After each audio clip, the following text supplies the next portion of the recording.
natin ito mapupunta. Hey guys, so it's currently 3:03 and susunduin kami dito for around 4 to 4:30 a.m. kasi 6 a.m. yung flight, 6:30 yung flight namin. And medyo malayo dito sa tinutuluyan namin yung airport. Malayo nga ba? Mga 30 to 40 minutes, depende sa bilis ng driver.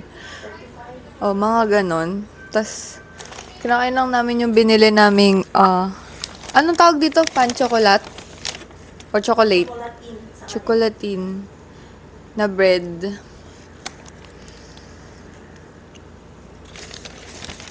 Insert ko dito kung saan namin binili. Pero, sana maalala ko habang ini-edit ko tong vlog na to. So, pauwi na kami, pabalik ng Manila and back to reality na naman. And medyo sunog pa din ako. Anong medyo? Sunog pa din ako. So, sana hindi kami mag-excess baggage. Yun lang. Bye. Fit check. Ito pa rin yung suot ko na pants. Nagpalit lang ako ng top. Kasi mabigat to sa bagahe. Pero, this is the fit. Comfy lang tayo. Comfy lang, kala mo long flight. But anyways, sunog pa rin talaga ako. Ayan. So, bye. Sunday.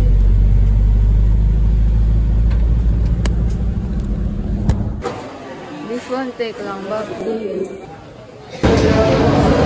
Sunog pa din ako. Si ate natutulog sa likod.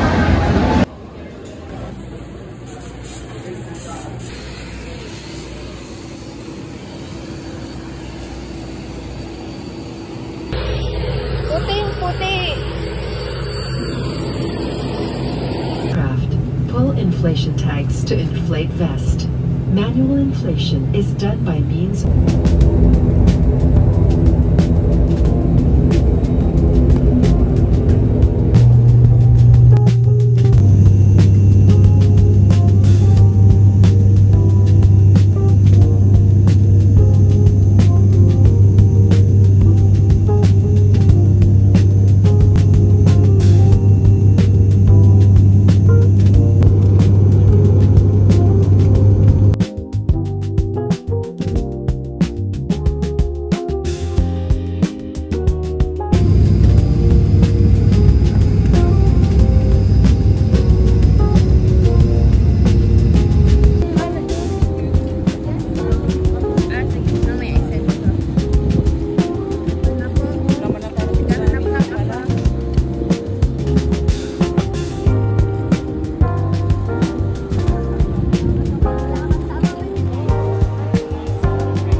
sabi ko, ate, huwag mo lagyan sili.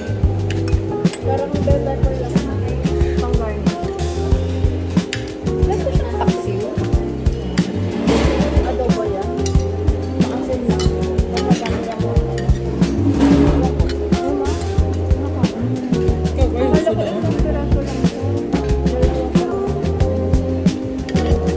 Magkano yan?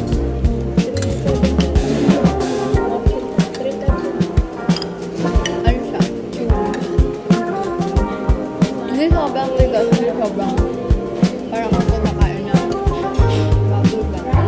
Pero hindi siya overcook. Overcook ba ito? Yung ibabaw ko sa matigas na. Paggabi ko pa kasi kinikrib yan. Naamoy ko yung mga inihaw doon.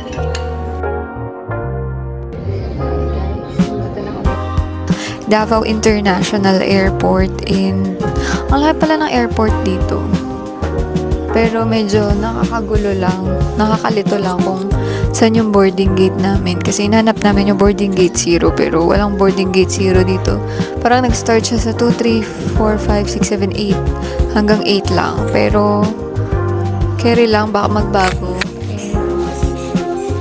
It's currently 9 a.m. and 11:40 pa yung nakat yung video ko. Hindi ko alam kung bakit. Pero, nantay lang namin mag-boarding. 2 hours yung aantayin pa namin kasi 11:40 yung boarding time namin. And yun lang. Siguro pag nag-vlog ako is nasa Bulacan na ako ulit. And bumili lang kami dito ng konting pasalubong. Dito pala kami makakabili ng mga pasalubong na delicacies kasi wala kaming nabili sa Siargao. More on ang tawag doon, mga ref magnet lang yung binili namin. Pero dito, bumili kami ng mga ganorn. So, yun lang. Bye!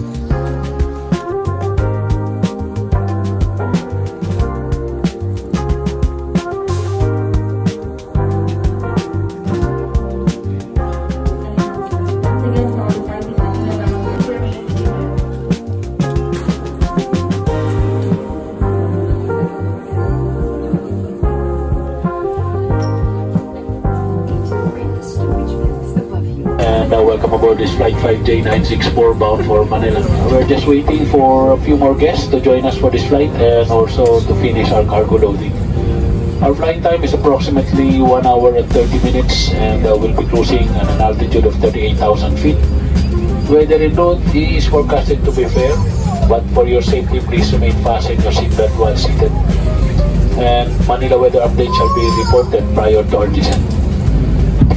And we request all guests to pay attention to announcements from the flight deck and cabin crew.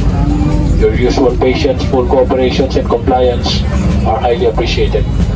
Please do not hesitate to call on the attention of our cabin crew should you require further assistance or clarifications on these important measures. Po Pacific, magandang umaga po. As Captain Sale may be assisted, our flight time is approximately 1 hour and 30 minutes. And we'll be expecting partly cloudy skies in Manila with a ground temperature of 32 degrees Celsius. So for the meantime, just sit back and relax and enjoy the rest of the flight. And in behalf of Cebu Pacific, together with the First Officer Kevin Estinar, with the rest of the crew, I'd like to thank you for flying with us and hope to see you again in our future flights. Thank you and magandang hapon.